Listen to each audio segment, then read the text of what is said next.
ಇಂದು ಪಶ್ಚಿಮ ಬಂಗಾಳದ ಡಾರ್ಜಿಲಿಂಗ್ ಜಿಲ್ಲೆಯ ಪನ್ಸಿಡಿವಾ ಸಮೀಪದ ಕಾಂಚನಜುಂಗಾ ಎಕ್ಸ್‌ಪ್ರೆಸ್ ರೈಲು ಅಪಘಾತಕ್ಕೀಡಾಗಿದ್ದು ಅದರಲ್ಲಿ 10ಕ್ಕೂ ಮಂದಿ ಸಾವಿಗೀಡಾಗಿದ್ದು 60 ಮಂದಿಗೆ ಗಂಭೀರ ಗಾಯಗಳಾಗಿವೆ.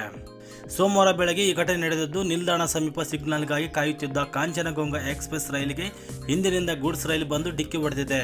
ಘಟನೆಯಿಂದ ರೈಲಿನ 2 ಬೋಗಿಗಳಿಗೆ ಭಾರೀ ಹಾನಿಯಾಗಿದೆ. ಪ್ರಯಾಣಿಕರ ಸಾವು ನೋವು ಹೆಚ್ಚಿನ ಸಂಖ್ಯೆಯಲ್ಲಿರುವ ಸಾಧ್ಯತೆಗಳಿದ್ದು ಸದ್ಯ ರಕ್ಷಣಾ ಕಾರ್ಯಾಚರಣೆಯು ನಡೆಯುತ್ತಿದೆ.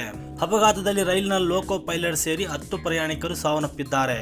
60 ರಿಂದ 65 ಮಂದಿಗೆ ಗಂಭೀರ ಗಾಯಗಳಾಗಿವೆ. ಪರಿಸ್ಥಿತಿ ಗಂಭೀರವಾಗಿದೆ.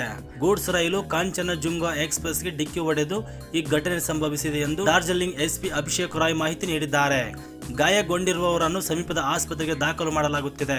ಕಾಂಚನಜುಂಗಾ ಎಕ್ಸ್‌ಪ್ರೆಸ್ ರೈಲು ಭಾರತೀಯ ರೈಲ್ವೆ ಪ್ರಮುಖ ರೈಲಿಯಾಗಿದ್ದು ಪಶ್ಚಿಮ ಬಂಗಾಳವನ್ನು ಅಸ್ಸಾಂ ಮತ್ತು ತ್ರಿಪುರಾದೊಂದಿಗೆ ಸಂಪರ್ಕಿಸುತ್ತದೆ.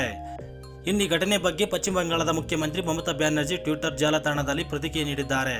ಡಾರ್ಜಿಲಿಂಗ್ ಜಿಲ್ಲೆಯ ಪನ್ಸಿಡಿವಾ ಪ್ರದೇಶದಲ್ಲಿ ಸಮೀಪಿಸಿದ ರೈಲು ಅಪಘಾತದ ಬಗ್ಗೆ ತಿಳಿದು ಆಘಾತವಾಗಿದೆ. ಕಾಂಚನಜುಂಗಾ ಎಕ್ಸ್‌ಪ್ರೆಸ್ಗೆ ಗೂಡ್ಸ್ ರೈಲಿಗೆ ಡಿಕ್ಕಿ ಹೊಡೆದಿದೆ ಎಂದು ವರದಿಯಾಗಿದೆ. ವೈದ್ಯರು, ಆಂಬ್ಯುಲೆನ್ಸ್ಗಳು ಮತ್ತು ವಿಪತ್ತು ರಕ್ಷಣಾ ತಂಡಗಳು ಕಾರ್ಯಾಚರಣೆ ಕೈಗೊಂಡಿವೆ ಎಂದು ಹೇಳಿದ್ದಾರೆ.